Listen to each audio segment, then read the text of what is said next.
hello everybody. I think you're in for a real treat this evening, in my not so humble opinion. I think the last time I saw a full board talk by Mayor Reed was in front of a Temple University conclave on property tax reform in Philadelphia. One of the members of the audience was Al Taubenberger, who is the Republican nominee for the mayoralty of Philadelphia. And at the end of Mayor Reed's talk, Al Taubenberger said, "Can you come here and run for mayor?" It was. I should have said yes. Yeah. And your voter registration would have been no problem in Philadelphia, I assure you. Mayor Reed is a native Commonwealth of Pennsylvania man. He was born in Chambersburg. And I'm not kidding. I wouldn't kid about Chambersburg. I was born in Chambersburg. You're my cousin. I'm glad to say that the Reed family moved to Harrisburg, and no, not ahead of Confederate troops, in the 1950s and 60s. And Mayor Reed first got into elective office with the Pennsylvania House of Representatives in 1974 during the Watergate sweep of elective offices, and served several terms until 1980. Mayor Reed then became mayor and was elected, I like this, in 1981, 85, 89, 93, 97, 2001, and 2005.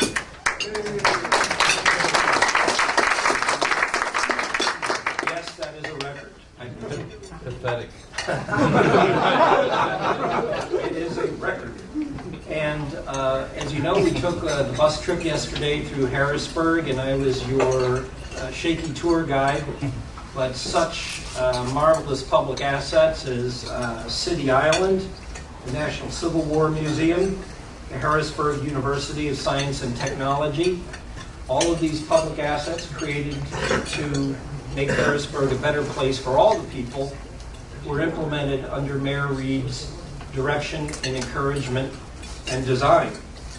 Mayor Reed was awarded for his efforts in turning around the city, which I will leave him to explain, with the 2006 U.S. Mayor of the Year Award, and he got the bronze medal for the third most notable mayor in the entire world.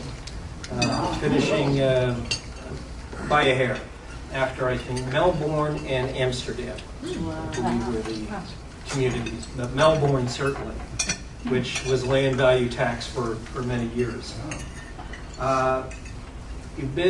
Some of you have been to the Civil War Museum. You know how great it is. It's a real destination, and Harrisburg is a real destination. And one thing that I found interesting and a little not unexpected is that in the campaign for U.S. Senate in 2010, Mayor Reed decided to support Patrick Toomey instead of the Democratic nominee. And how ironic that a fellow who got into politics, Pat Toomey, because of the land value tax in Allentown, got the endorsement of another land value tax official, Mayor Reed. So you don't need to hear from me. I expect you're going to hear a lot about cities, not just land value tax, but cities, the philosophy of politics and governance from a very fascinating speaker. We'll have a few questions afterward. But I would like to present the Honorable Stephen Reed.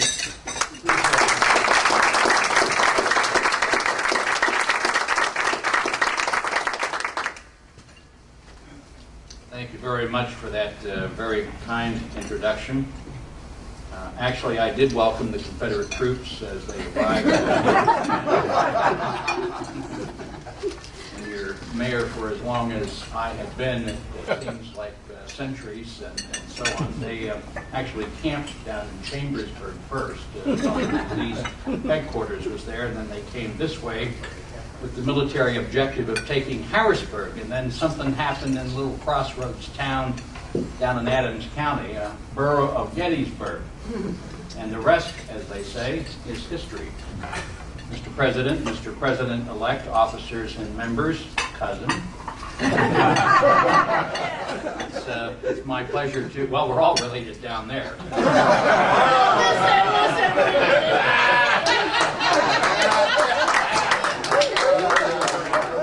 You're cutting hillbillies, that's not fair.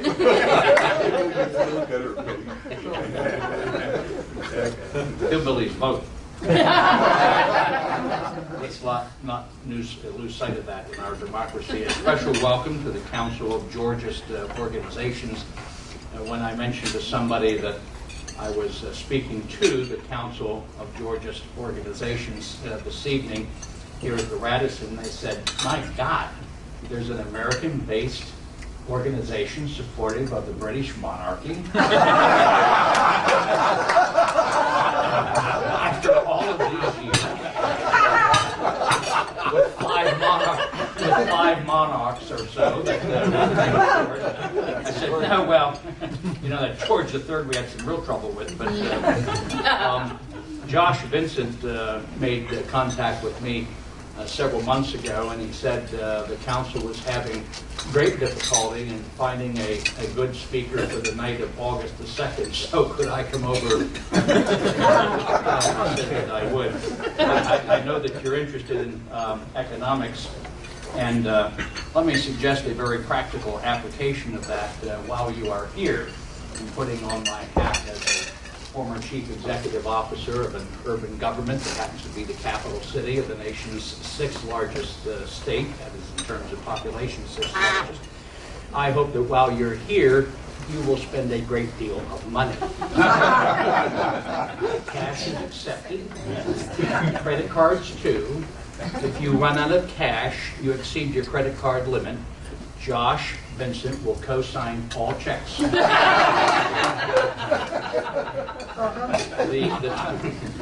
topic assigned is taxes and more, urban revival 501, making reference to a graduate level course, which we will put in a very succinct format this evening, I hope. Since you are the prime proponents of having land value tax policies, and you're right in that position and in your wisdom in supporting it, I'm going to do tonight's presentation focused on the case study of Harrisburg, Pennsylvania, and the role that land value tax policies have played here, combined with other policies and programs, in bringing about a nationally recognized urban economic resurgence. Let me speak first to land value taxes, and then I'll get into how it was specifically and practically applied in the broader context of urban revival as suggested by tonight's topic. In most places in the United States, the real estate millage or tax rate is the same for both land and for buildings and improvements. We find this, frankly, to be punitive on a broad scale, and thus in the city of Harrisburg, the land value tax has been in effect for quite some time. The tax rate on improvements in buildings is now only 1/6 of the tax rate that is charged on land. This land value tax policy first began as a 1-to-2 ratio, which, as you know, means that the tax rate on buildings was half the tax rate on land, but we determined, frankly, that that did not have the qualitative and necessary incentive effect that we were looking for from a land value taxation policy, and so it was changed. We changed it to a 1-to-4 ratio, and then a 1-to-5 ratio, and then years back moved it to the present day 1-to-6 ratio. And I can tell you absolutely unequivocally that from this experience and record, we can affirm without hesitation that a land value tax policy can and does have a significant beneficial effect of inviting new and additional investment, which simultaneously also means additional jobs, a larger tax base, and expanded economic activities overall. When the Council of Georgist Organizations sets forth the theory and the policy of land value taxation. To many elected officials, they'll sit there with their eyes glazed over because, number one, they're not expert, with rare exception, on the subject of taxation. And secondly, they'll think that this is something that as a brainy nerd group you came up with to solve all the world's problems, when in fact there are very practical applications of that which you have advocated for many, many years. And I would point to Harrisburg, Pennsylvania, and a host of other locations where the land value tax has in fact been very practically applied in all instances and with no exceptions have produced measurable economic benefits which otherwise would not have occurred. The land value tax achieves the following purposes. Number one, it serves to induce the highest and the best use of land. Number two, and in urban communities in particular, that's significant. In most states in the United States, cities, and this is especially true in the Commonwealth of Pennsylvania, cities cannot annex or incorporate outlying areas. You have inelastic boundaries. Those boundaries which you have today are the boundaries you're going to have tomorrow and for the foreseeable long-term future. And so you want to induce and make sure that the highest and best use of that finite quantity of land is something that happens, and your land value tax, frankly, is the key to making that happen. Number two, land value tax rewards rather than penalizes the greater and the highest uses of land, while the single tax rate policy does in fact the exact opposite. It penalizes. Number three, the land value tax discourages land speculation and allowing land to sit vacant and unused. Number four, it dramatically encourages vertical development of high-rise development while discouraging horizontal development that involves greater and lesser use of land through the sprawl that we've all experienced in most parts of our country. And number five, the land value tax reduces the need and the pressure to spread single projects across larger tracts of land. And because of that, the land tax policy has made it easier to secure and preserve open space areas for parks, recreation, historic sites, and other public purposes without those sites always being coveted for encroaching development purposes. In this reference to land sprawl, something more needs to be said because the land value tax policy is so intertwined with that. Sometimes people don't get that, its relationship to the whole issue of sprawl. In many parts of the United States, and particularly here in the Commonwealth of Pennsylvania, land use policies, if in fact any exist, and you'd be shocked at how many places don't have land use policies, but to the extent that they exist, they're almost always existent and set forth at a municipal level as opposed to a county, regional, or statewide level. In fact, regional and statewide land use standards are the exception, particularly in the north central, mid-Atlantic, and northeastern parts of the United States. Let me use this region in Pennsylvania as an example of what happens in the absence of having land use policies. We have consumed in this 8-county region where you are seated right now and where we hope you spend a great deal of money. Did I say that before? More land has been consumed by new development in the past 40 years than had been used in the preceding 250 years. Yet during that same 40-year period, the population increase that has occurred here, nowhere, doesn't even remotely come close to the pace of development. And so what has actually happened has been a shifting of much of the existing populations and businesses from one part of the region to another, and basically from cities and older towns out to what at one point were largely undeveloped suburbs and rural areas.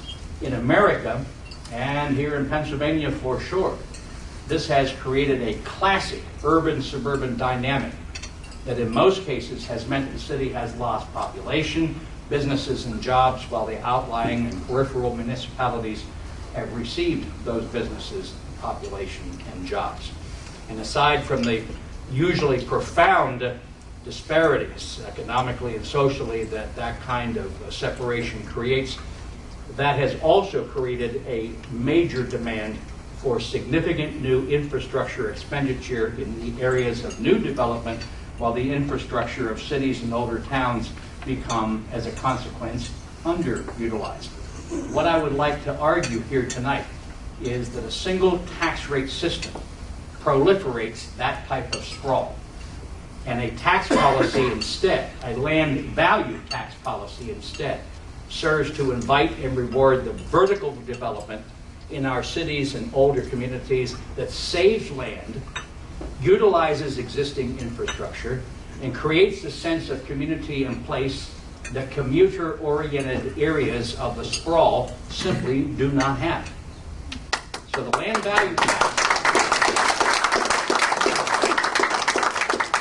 value tax has very profound consequence on some other issues that to many public policy and urban planning folks seem to be unconnected when in fact they're totally intertwined. Now about the land value tax in Harrisburg, Pennsylvania. In Harrisburg, we uniformly apply it to all real estate parcels. It is not targeted to specific areas while excluding other parts of the city. Its administration is uniquely simple. When the tax billings are issued, the sharply lower tax rate on improvements and buildings is automatically applied to the value of those improvements and those buildings. The property owner and the taxpayers have nothing to file, nothing to annually renew, no special unit of government or staffing had to be created to maintain and operate the land value tax system.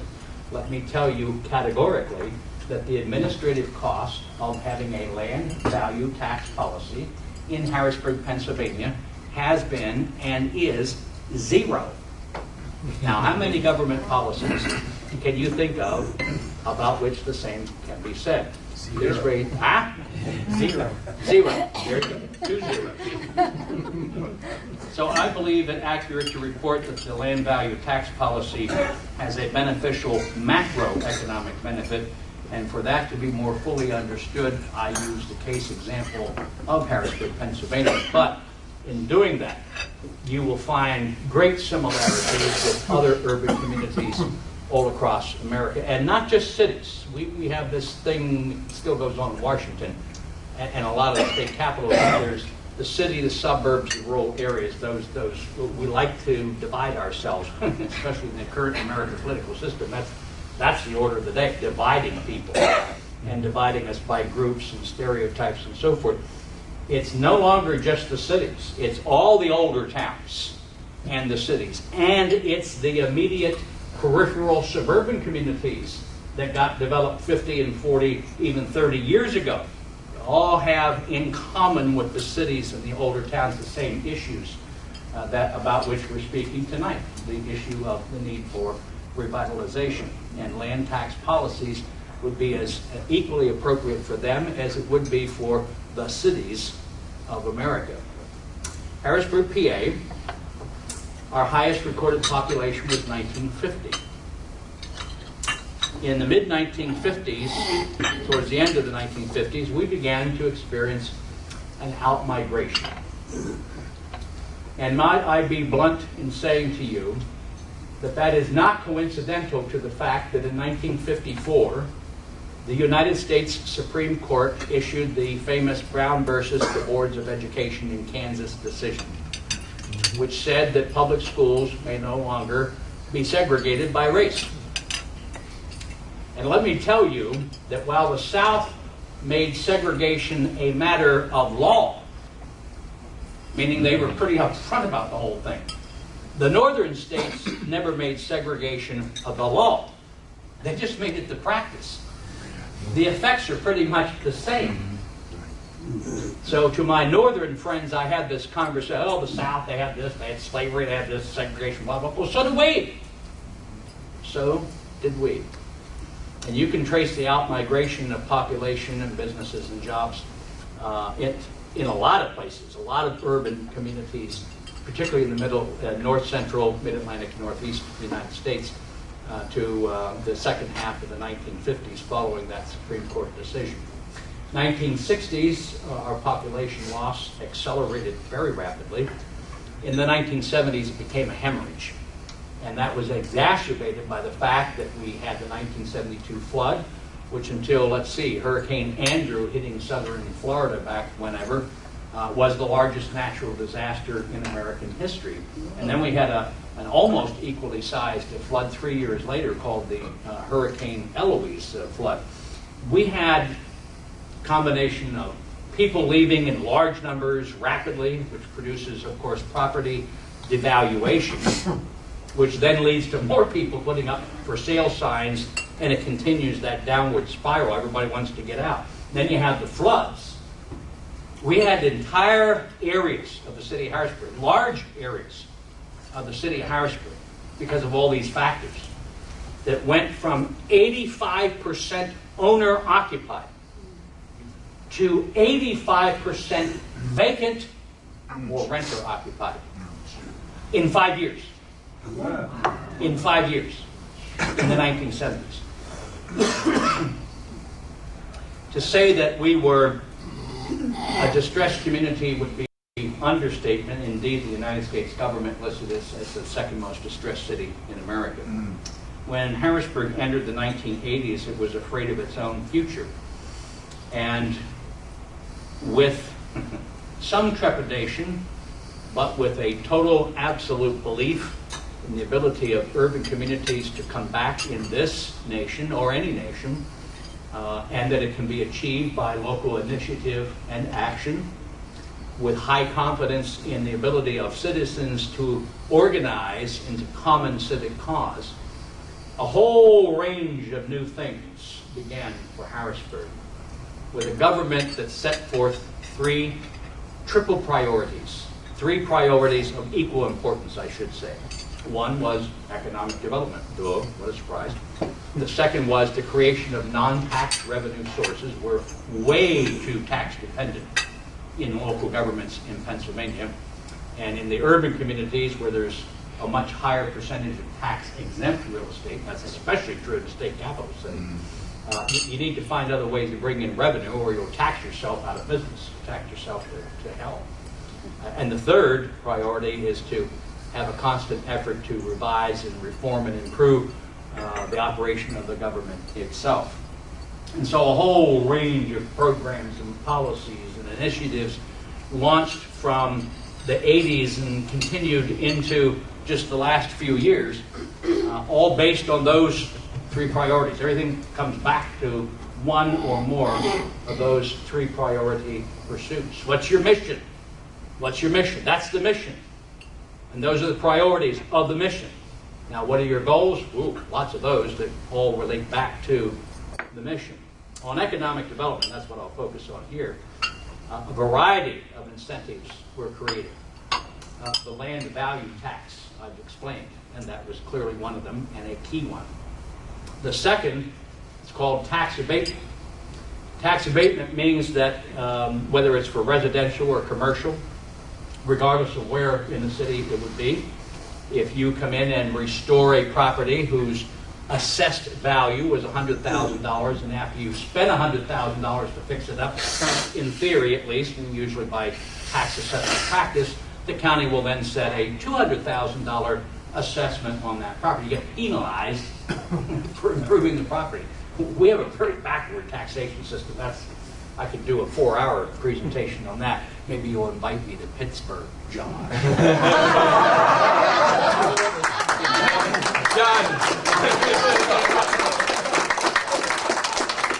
You can't find any good speakers.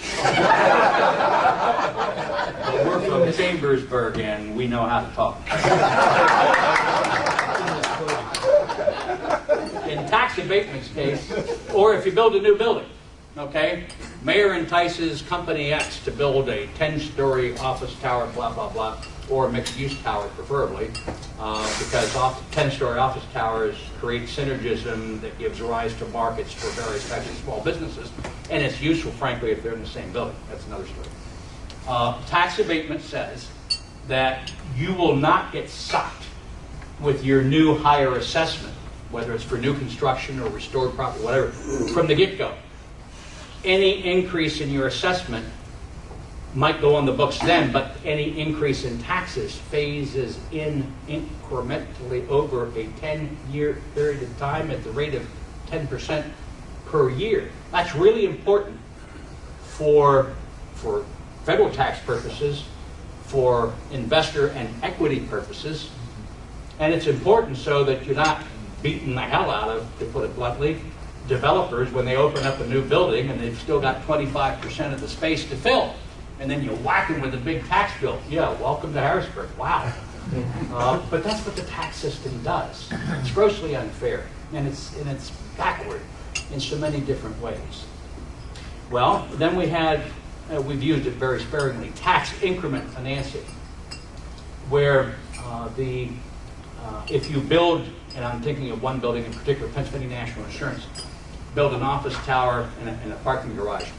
In order to have them do that in the city, it was necessary to do what's called tax increment financing, where what they pay in taxes, they pay full rate. They exempted themselves from tax abatement. Tax abatement, by the way, is automatic in Harrisburg. So it's not like you have to file every year. It's automatic. They exempted themselves from tax abatement, and the taxes that they were paying full rate each year, what didn't go to the governing bodies, the school district, county, and city, it went into amortizing the mortgage, a portion of the mortgage anyway, on the building and the parking garage. You want to use that incentive very sparingly, but it's there in case you need it, if it makes a difference between whether a project's going to happen or it's not.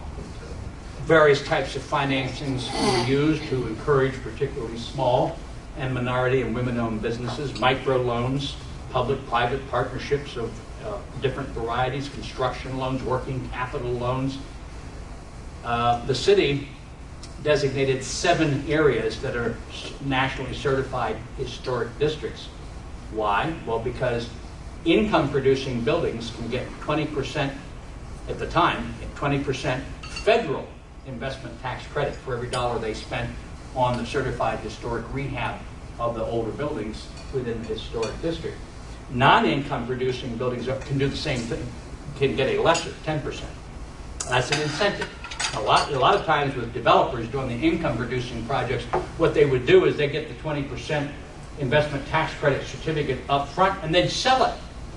They'd syndicate it, and that's how they raised some of their money for their project, and they didn't have to then borrow that amount at an interest rate over a term of loan, 5 years, 10 years, made financings a lot more feasible. Then throw into that value taxation, throw into that tax abatement, and so you got yourself a smorgasbord here of some pretty hot stuff, if I say so myself, in terms of inducing private investment. But it doesn't end there, ladies and gentlemen. No. I can't look over here because now I'll start to laugh. The city, we would allow to do site improvements, charge no special fees, developer fees, or expensive connection fees to the water and sewer utility systems. Did infrastructure work, put in water and sewer lines as they might have been needed. Harrisburg was the first in the country to issue what are called mortgage tax credit certificates. And interestingly, it was Senator Bob Dolan who put this into place before he left the Senate and ran for the presidency, put it into place where basically, and we were first to use it. In fact, we literally wrote the manual that then became used by the United States Treasury Department on how to administer the mortgage tax credit certificate program in the United States of America. What is it? If you're an eligible home buyer, and just about everybody was, and would be today as well, and you buy a house, and here's your mortgage, here's your interest rate. Well, with the mortgage tax credit certificate, up to and usually 50% of the interest you paid on your mortgage came back to you each year as a tax credit. Not as a tax deduction, tax credit. The other 50% of the interest you paid in the mortgage was a tax deduction. But you got half of every dollar you spent on interest on that mortgage came back to you as a tax credit each year. Huge incentive for home buying in a city that had been written off for decades. And you know, that's a self-fulfilling prophecy. This drives me crazy, particularly in the urban communities of America. They talk in despair and hopelessness and that. Well, keep talking like that, and you absolutely guarantee that it stays that way. It's a self-fulfilling prophecy. Well, so mortgage tax credit certificates got done. We created the Office of Economic Development. It became a one-stop service center for administering our various economic development programs. It's useful to tell you this, and I remind public officials of this all the time, because it's not the traditional or conventional description or definition of economic development. Without mentioning the name of the town. No, it wasn't Chambersburg. I remember at a conference, I was doing my blah blah about economic development and what municipalities can do. I mean, a lot of them sit there and say, oh, woe unto us, we can't do anything. Well, there's actually a lot of things you can do if you get off your rump and get a collective will to do it. But you got to, and also it's a good idea to have an idea of what you want to do, rather than going in 20 directions simultaneously and create the inevitable chaos which deters any interest in your town. One mayor told me that he does economic development. I said, good, what do you do? And he said, during the summertime and in spring and fall, we close the main street to traffic and let the merchants set up their wares and stuff in the street. It becomes a big pedestrian mall. I didn't have the heart to say to him that's not economic development. It's marketing. I suppose it's useful for the merchants and so forth. In other words, I had no idea what economic development was. And then yours truly offers a more complicated, but I would argue more comprehensive and accurate definition of economic development. When you say economic development, particularly in cities and older towns, you better be talking about more than just restoring homes, offices, factories, or building new ones. You better be talking about things like arts and culture. That's part of economic development. Yes. You should be talking about history and preserving your heritage. You should be talking about parks and recreation. You should be talking about major public events, special events that get held in your parks and your playgrounds, and in our case also on our waterfront, which is one of the most idyllic inland waterfronts in the country. And let me also add that our definition of economic development goes even beyond that into a subject area that most municipalities do not want to touch whatsoever. They don't want to hear it, let alone touch it. It has to do with education, the local educational system, and it has to do with higher education. Education in general. Key components of economic development, short and long term. I'll be back to that before we leave this night. And then other things like tourism. So that's all economic development. Josh mentioned to you like Harrisburg University, the Whitaker Center, National Civil War Museum, blah, blah, blah, and so forth. We built all those. Those projects came out of the mayor's office. We put up the initial seed money to cover the planning, the design, the site acquisition, all the stuff that you've got to do to get it to the point where you can attract private dollars to come in. We couldn't afford to pay for all of it ourselves, but if you get it far enough along, and it's not a stupid idea, you can usually attract good money to pursue good and worthy projects. But they need to be part of a bigger picture. That's my point. And the bigger picture is economic development. And I could cite a whole range of, well, we did literally thousands of projects. And the interesting part about that is in the initial years, because of Harrisburg's stereotype as a place that, vacant, crime-ridden, all the rest of the stuff that you hear about cities in general, and that was particularly intensified when it came to Harrisburg, the city had to basically assume the initiative of being the developer sometimes, because you couldn't get anybody in the private sector to do it. The first developers that we attracted to Harrisburg with all those incentives that I mentioned, and plus others I didn't get into, they came from out of town. They came here, looked at Harrisburg, oh, we think there's a lot of potential here, and here are the incentives to do it. And it was out-of-town developers that joined with the city in the initial years, or the city itself served as developer. We built houses. We built hotels. We built a whole lot of things.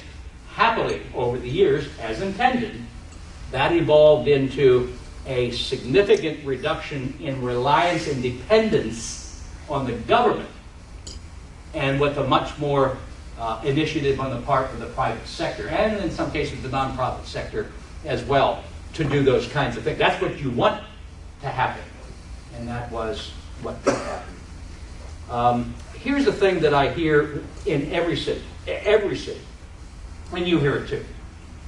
And neighborhood groups will come to city council. If they're trying to do any type of economic development, they'll rant and rave at public meetings, especially if there's cameras.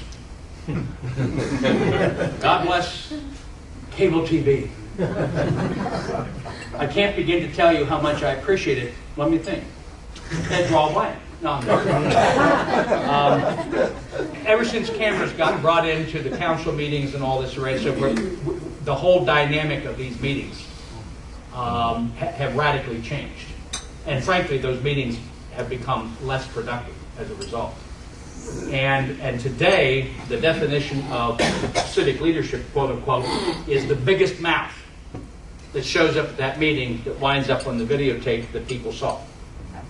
God help us if that's the definition of leadership. And that add to that the internet, where 5 wackos under 6 different pseudonyms can be out there bad-mouthing everything and anything. That has a huge inhibiting and deterring factor on the American political system getting anything done. Getting anything done. You see the gridlock in Washington. That has a lot to do with it there. And you see that gridlock in a lot of other places too. It's not just because we had a recession and a tough economy.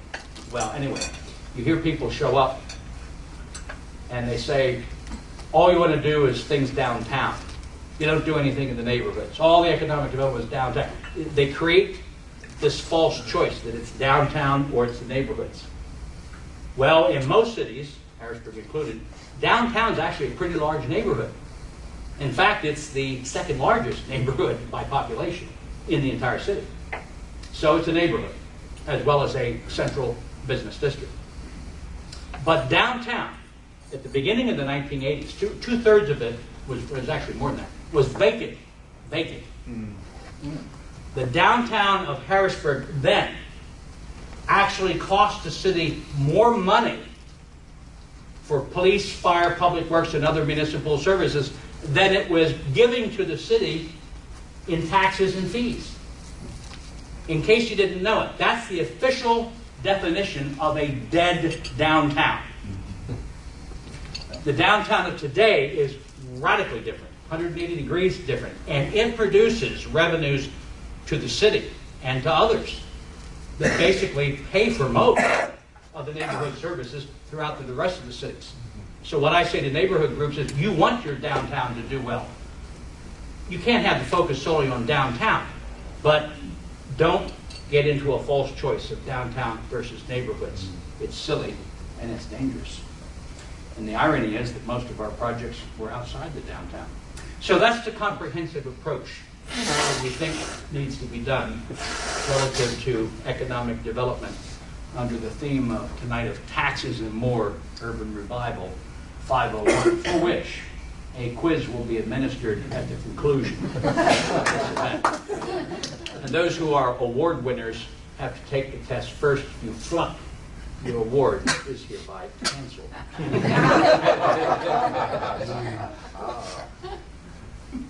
Another point about economic development. When you do long-term economic, and there is no such thing as short-term miracles when it comes to economic development and revitalizing older towns and cities. You have to think long-term. And you also have to understand you cannot do it all at once. And I'll tell you a very simple reason why. Because economics don't allow you to do it all at once. It's not a matter of not having enough money. It is that some things lead to other things which lead to other things. What do I mean by that? Today in downtown Harrisburg, we have places like Restaurant Row. Well, Restaurant Row didn't happen by accident. But before Restaurant Row could exist, we had to do various things like develop City Island, where we have multiple minor league professional sports teams based and headquartered there year-round. You had special events all at the waterfront and in the downtown that attracts, on average, hundreds of thousands of people per year. Build the Hilton Hotel, save what was going to become a very large empty building, turn it into the Crown Plaza, which is a half block from the Hilton. The city was actually the owner of that hotel for a brief period of time, just to make sure that that happened. Build parking garages. Why? Well, it's number one, because we make money at it. And number two, because if you don't build parking garages, you've just put an artificial limitation on how many people you can accommodate. And number two, what private property owners will then do to meet their own parking needs, they'll buy the building next door that was built in 1880 and tear it down to create those 10 spaces adjacent or accessory to their building. And that process goes on and on and on.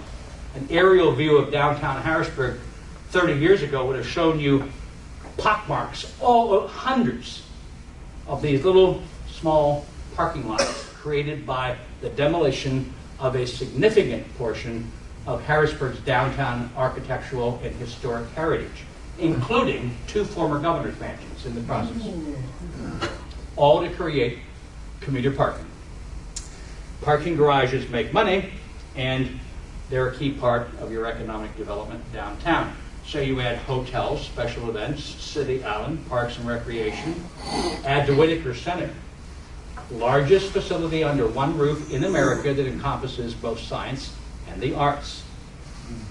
All of that, they were done incrementally. And what happened next? That created the critical mass that gave rise to Restaurant Row. People say, why didn't you do Restaurant Row 20 years ago? Well, you couldn't, because there wasn't enough patronage to go to it. You needed the hotels, you needed the arts center, you needed this, you needed that, and that creates the critical mass. Now, some people don't get that, and then they want to argue with you. Fine. What was the outcome of the initiatives and policies I just described? The period of 1982 to the end of 2009, $4.8 billion worth of investment occurred. The number of businesses on the tax rolls increased from 1,908 to over 9,100. Thousands of new jobs created.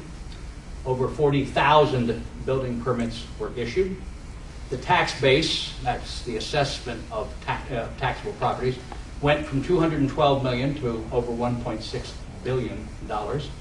Number of residential units sharply increased. In fact, the city of Harrisburg, through its different housing programs and initiatives, played a direct role in either building or helping others to build over 6,000 residential units.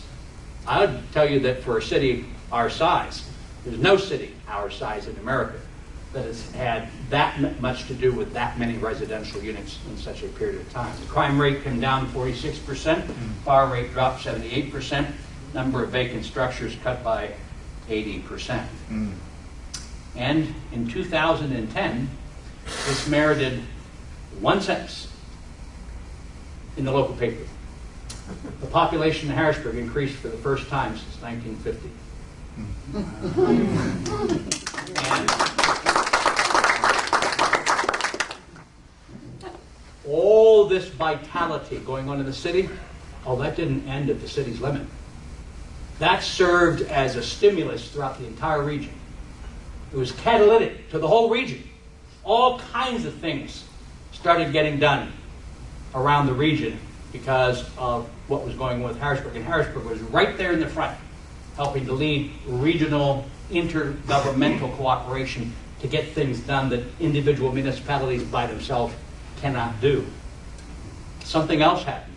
The brain drain that has affected communities in Pennsylvania and affected this Commonwealth for decades, meaning our college-educated youth go off to college, they do not come back. That's been reversed here. our population increase in Harrisburg, Pennsylvania, and a big part of the civic leadership and spirit and social life in Harrisburg, and those starting businesses, small businesses, buying homes, renting apartments, then buying homes. It's the demographic age group of 23 to 42. Young professionals. Wow. Richard Florida wrote a book. He said the top 5 cities in the United States, he talked about the entrepreneurial spirit, places that have a long-term positive future because of attracting young professionals by having in place parks, recreation, arts, culture, et cetera, restaurant row, all these other elements and so forth. Harrisburg, Pennsylvania is one of those 5. Now, I said something about education, and I want to cover that, and then shut up.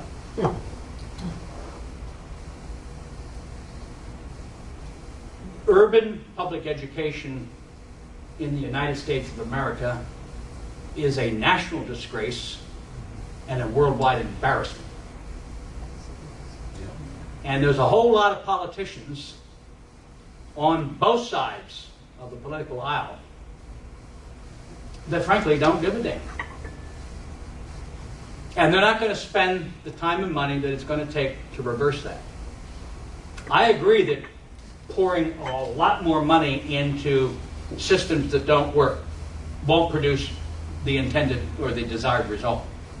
Major education reform needs to occur. No argument, no question.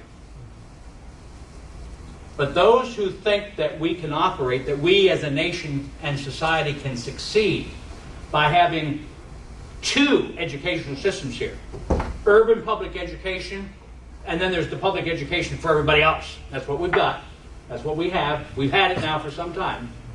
If you think that that's going to assure America's competitiveness in the global economy, I got some stunning news for you. We are already ratcheting down in our rating and standings in the world, and that will have a profound long-term impact on the American economy, American standard of living, the incomes that support that standard of living for decades to come. A practical reason why everybody should be concerned about urban education, public education. By the year 2025, I actually think it's going to be before that. I think it's a lot sooner than 2025. The majority of students attending American public education will be those who are considered today's minorities. Where do most minorities live? They live in urban areas. They go to urban public educational facilities. We better hope, and we better be very firm in our position that urban public education in general, but urban public education needs to be aggressively reformed and improved, or we'll be a second-rate country come the middle of this century. And that's my prediction.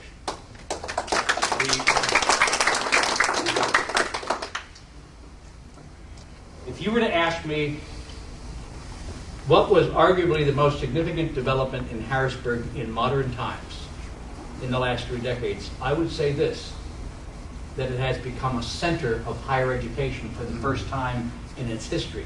And you're speaking of a place that became a municipality in 1791, just before my first term. We have the Dixon University Center, which now has over 2,500 students. Harrisburg Area Community College, which was the first established in the Commonwealth of Pennsylvania, by the way, has now not only expanded their main campus, which is here in Harrisburg, but they've created a Midtown Harrisburg Center, which is rapidly growing. Messiah College has built a very nice, well actually restored a very old 19th century building to create their Harrisburg Institute. Students live in our downtown. They go to classes in the downtown. They're involved in different activities downtown. You've got Temple University is here. Penn State has a limited presence within the city. A lot of that spawned things like International House, which houses college students. It spawned student housing. We're into the third project of that, just in the downtown, and a huge fourth project about to get underway in the midtown portion of the city. That adds all kinds of life and vitality. Yes, college students, university students can be a pain at times and so forth. They bring zest and vitality to your local economy. They add an element to your town that, frankly, doesn't otherwise exist if you don't have a college and university presence. And we've never had that, but we do now. And in the course of all of this, something else happened. Harrisburg University of Science and Technology was born. Born in the mayor's office. Born in the mayor's office, simultaneous with the creation of SciTech High School, Science and Technology High School. Harrisburg University is a private university, not public. A lot of public funds used to build its academic center at 4th and Market Streets and so forth and so on, 15 stories high. It is not a liberal arts college. There would be no point in creating one. We've got a whole bunch of them that are pretty good in South Central Pennsylvania. Why would you create another? Just because the mayor wants to have an institution of higher learning in town? Well, that'd be ridiculous to create a liberal arts school. I'll tell you what it is. It's focused on the STEM skills, science, technology, engineering, and math. Those are the skills that are driving the engines of the 21st century economy. Those are the skills that will restore America's competitiveness in that global economy. I am amused when the debate occurs about illegal immigration in the United States. Mostly with 99.99% of poor people who don't have two nickels to rub together come here to do jobs that most Americans won't do. Okay? And they live in the shadows because they're here illegally. And people get excited about that. And they should. I don't support illegal immigration. I have real problems with that. And it needs to stop. It needs to be clamped down on. Well, let me tell you something else about immigration you never hear about. But to me, it's far more alarming. The United States Congress, on multiple occasions, has increased the legal immigration quota for university-educated professionals from all over the world to come here. Come here. To America. They're not going to be permanent residents here. They come here to fill jobs that Americans can't fill. They fill jobs that Americans cannot fill. You know why we can't fill them? Because we're not graduating enough people with STEM skills. We're not graduating enough people with other types of skills. There's an almost total disconnect between workforce development and higher education. We spend more on higher education than any nation in the world. And we are slipping backwards in our position in the world. Third world countries and second world countries are beating our brains out, producing a middle class in the process by having universities, and they're good universities, that are focused on the STEM skills. And they're coming here to fill the jobs with millions and millions of legal immigrants here making money well in excess of the federal minimum wage. Filling jobs Americans can't fill. What is wrong with that picture? When we have the unemployment rate that we do, which by the way is an illusion, it never includes all those that stop filing for unemployment compensation, stop registering for jobs and stuff like that. You can probably double that unemployment rate to reflect the true unemployment rate, but that's always been true. In Harrisburg, we try to address this with Harrisburg University of Science and Technology, focused on STEM skills. We have a very large corporate faculty that joins the full-time faculty in teaching the real-world activities and challenges and prospective solutions. It creates, in effect, a factory for new ideas to make the new mousetrap, if you would. It connects higher education, workforce development, and economic development, because guess what? Faculty graduates, and even some while they're still students, hook up with companies and investors and create their own companies. Here in Harrisburg and in South Central Pennsylvania. I mentioned the Science and Math Academy. That's a high school. Sci-Tech High School. Grades 9 through 12, part of the Harrisburg School District. Thank you. Part of the Harrisburg School District.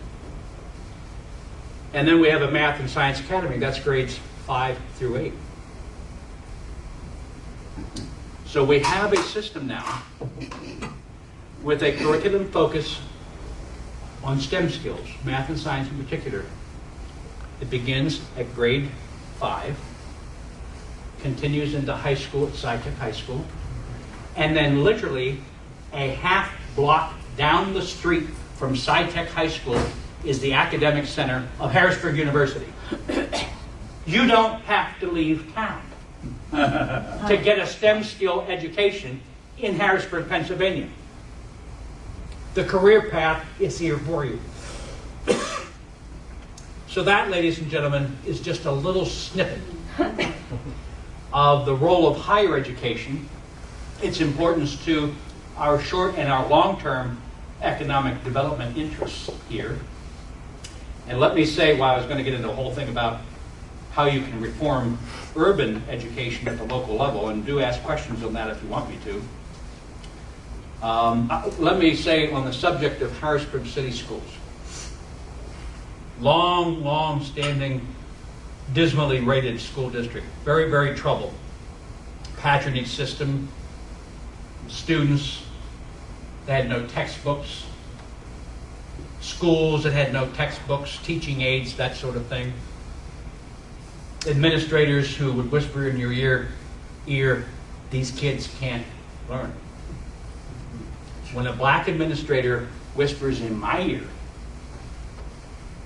that the black students, it's a majority black school district, 90% plus, that, quote, these kids, end of quote, can't learn, that administrator needs to go that day. That day. Because it's an excuse. You blame the kids for the failure of the system of which they are a victim. In Harrisburg, we started early childhood for 3 and 4 years old. We started the after-school program, which wasn't fun and games. It was tutoring, mentoring, hot meal at 5:30. For a lot of kids, that was the only hot meal they were going to get that day. Created the Alternative Education Academy for the disruptive kids that occupied all the teachers' time, prevented the other students in the classroom to learn anything. Those students had a very structured, separate Alternative Education Academy for them, and a whole bunch of them actually graduated. Parents came in and said, I never thought that would happen. That they never graduate from high school. They did. Some went on to college. Complete reorganization of the school district administration. I was going to say we upgraded the curriculum. We actually wrote the curriculum. There was no curriculum in most of the subject areas. Big focus on literacy, especially with the younger students. Creating accountability measures. The big challenge, though, in the cities in America about urban public education, you can say it's you need for more parental involvement. You'd be right. It goes beyond that. We need to change the culture and the attitude within the inner cities of America such that it makes getting a good education the centerpiece of how people think and act and set as goals within the inner cities. And we're not there in this country, nor in this city. Nonetheless, 171% increase in the number of graduates, 419% increase in the number of graduates going on to higher education, 46% reduction in the dropout rate, enrollment increased by over 2,000 students, test scores went up. In all that is said tonight, and I'll finish with this, the simple message, frankly, is that inspired entrepreneurial thinking, like yours, endowed with a high public purpose, as is yours, can make a very real difference in a very chaotic world right now that is looking for true leadership. And when you take an unconventional approach, because the land value tax is perceived as unconventional approach to economic development by a whole lot of folks, when you take that approach and you do it armed with the practical effects of the policy you espouse, I think you can advance this cause a lot further along. Alan Kay once wrote that, quote, "The best way to predict the future is to invent it." And I always liked, I used to have that hanging in the mayor's office, and another one by Theodore Burgess, who wrote that great things do not get accomplished by setting safe, small goals. I think both of those adages are correct. Business as usual. And the American political system, God almighty, business as usual is not going to revitalize this country. And it's certainly not going to revitalize the places most in need of renewal, and that would be our cities and our older towns. Bold, strategic thinking and action will bring about changes. And frankly, I consider the Council of Georgist Organizations to be one of those who, based upon the mission and the goals that you have long embraced, have a civic duty to this country to advance land value taxation policies and everything that goes with it, to bring America out of the quagmire in which it finds itself today.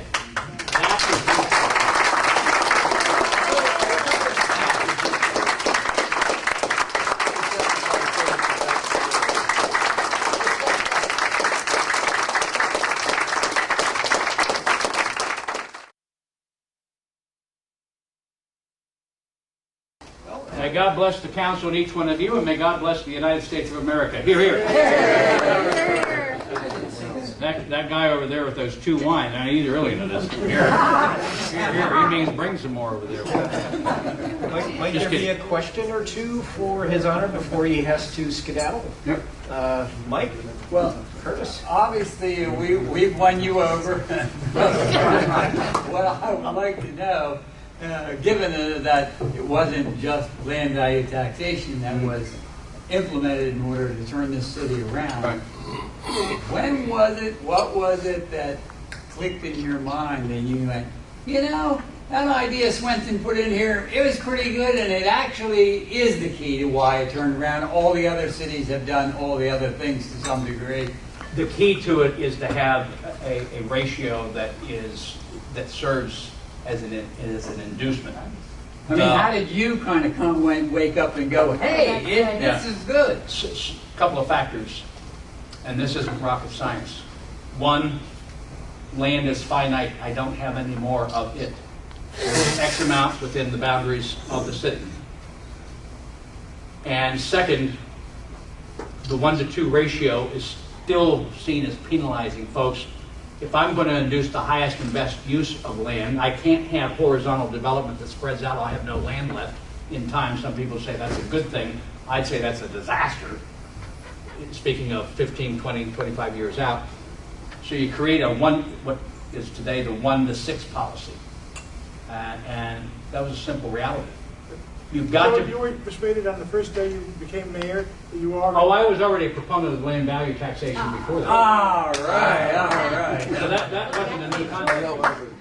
I was already into that. I was just now in a position where I could directly affect how it's going to be applied. Warren? I live in a small suburban town west of Boston. I'm elected on planning board a few years ago. From my They experience, elect the planning board? yes. Yes, a small town meeting form of government, a lot of control, local control. All the 351 cities and towns in Massachusetts are very bus houses. However, the same situation is very similar. There's some kind of rupturing in the city. A couple of things that evolved. The nature of the automobile and the possibility for people to mobilize themselves and to be able to leave the city. But one of the things that they left the city for was, the centerpiece was the school system. Yeah. And so what you have today is really not public schools. You have semi-private schools disguised as public schools. Because each city and town... I call it the American apartheid, education apartheid system. Exactly, and that each town has the school, and it's their pride and joy, and the rating... Or their problem. Or their rate, and they attract people to that town. Right. So people leave the cities, go to the city and towns, and so I think towns are like the dormitories for a school system.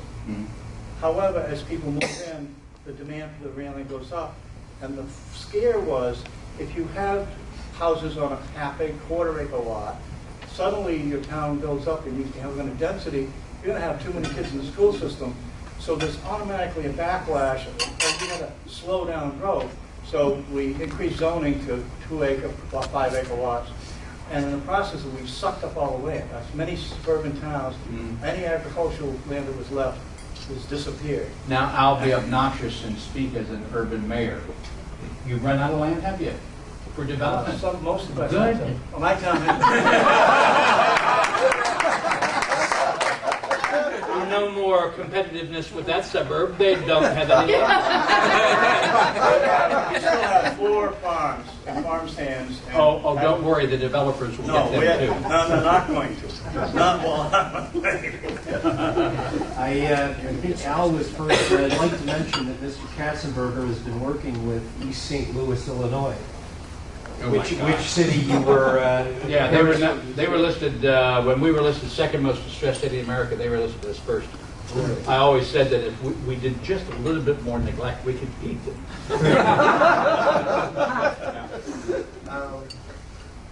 Since it's an urban school district, most parents do not understand big city schools.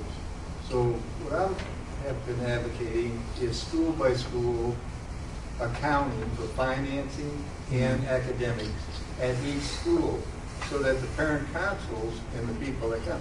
Because when you talk to those principals like you do, you ask them, what's going on here? And they'll say, oh, that's none of my business, that's downtown. No, yeah, the passing the buck routine. And so They learned that from they Washington. don't know what's going on in their own buildings. And Yes, they do. well, they don't care. No, they're just not going to tell you. And it's a difficult thing for the parents when they have parent councils to find out There's a simple way of what's the dealing with it. resource. The simple way of dealing with it is you organize the school district budget in the following manner. There are certain central support services that cover all the schools. IT, personnel, district-wide risk management and insurance, superintendent. So they cover the whole district. Don't need to have separate units for each of those functions in each school, because you're just driving up administrative costs and sucking money away from academics.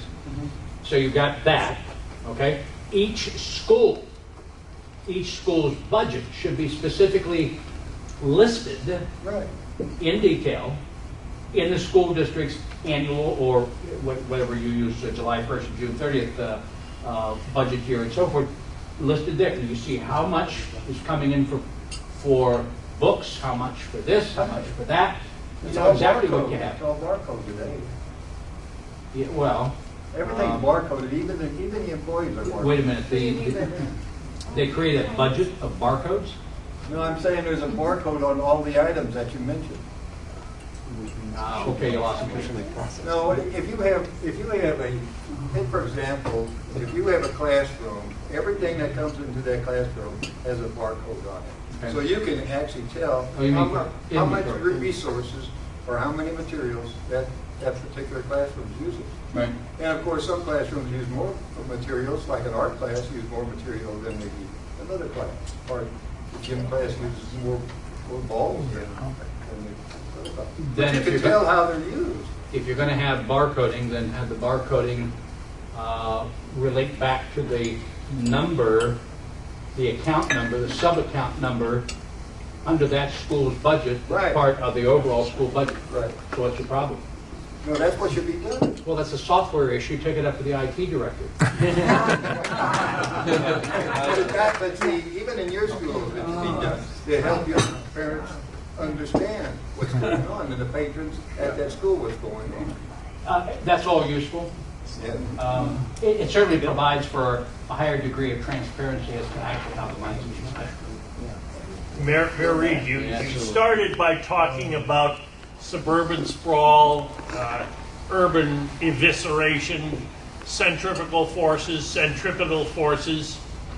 I have been with this movement for some 20 years, and as you know, we're very much in agreement with you. But I got an argument 2 years ago, which I wasn't sure how to answer simply.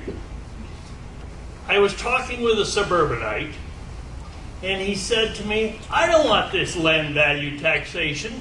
The problem is that the cities, if you implement that, you will be able to cream all the revenues from the whole region. I want sales tax, I want income tax that is spread over the whole population of the region. I don't want the city to grab all that revenue. And how does the city manage to do that? Oh, I see, by using the higher investigation. He sees the highest So you land have a value in system- the urban core. So you have a system where sales and income taxes are shared. They're all collected at one point and then shared. In some cases, yes. See, the problem, how would you answer that kind of an argument? I think you should say to him that it sounds like your municipality, your suburb needs to be a little more aggressive on economic development or adopt the land value tax policy yourself. We've shot ourselves in the foot. You have to shoot yourself in the foot too. My God. Yeah, I mean, This is a suburbanite. Yeah, you do understand that there are some underlying issues Oh, sure. to the point that he's making there. I think we're running a little late, so the last question goes to the man from Maine, Oh my gosh. Okay. Ed Muskie. Yes. What part of Maine? Central Maine, near Bangor. I see. Back to education funding for a second. This is a question that's been troubling me. It seems rhetorical, but I think maybe it isn't. When you look at those transparent budgets that you're going to publish, you'll see that a lot of the local school funding comes from the federal government, and that funding comes with a lot of conditions. Yes. Many of those conditions which are not good, which lead to not good education practices, which hamstring innovation in local school districts. Now, what's occurred to me is that people say, well, you can't not have this funding because we're strapped for funding anyway. But as land value taxes, we know that an increase in land value taxes has very good economic effects and might have the additional effect of increasing the degree of local control over the school system. I'm wondering about the feasibility of this. I'm wondering how it can be sold, how it can be promoted. Well, I am a long-standing proponent of the federal education monies having extremely few strings attached. I mean, certain things such as non-discrimination on this basis, that basis, those are, but they're applicable to the use of all federal funds. And I believe that no child being left behind should be replaced with an education block grant program that says the following science-based best practices proven by research and measure are how these funds can and should be spent. And if you have a best practice that you would like to have included in there, then bring it before your peers and have it be judged to fit into that category. You allow a certain degree of experimentation in the different states, but you unshackle the school districts by eliminating all those extra ways that you have to spend the federal money when you get it. That makes perfect sense, and I would certainly support Which is exactly why the Congress isn't going to do it. But suppose the Congress doesn't do that.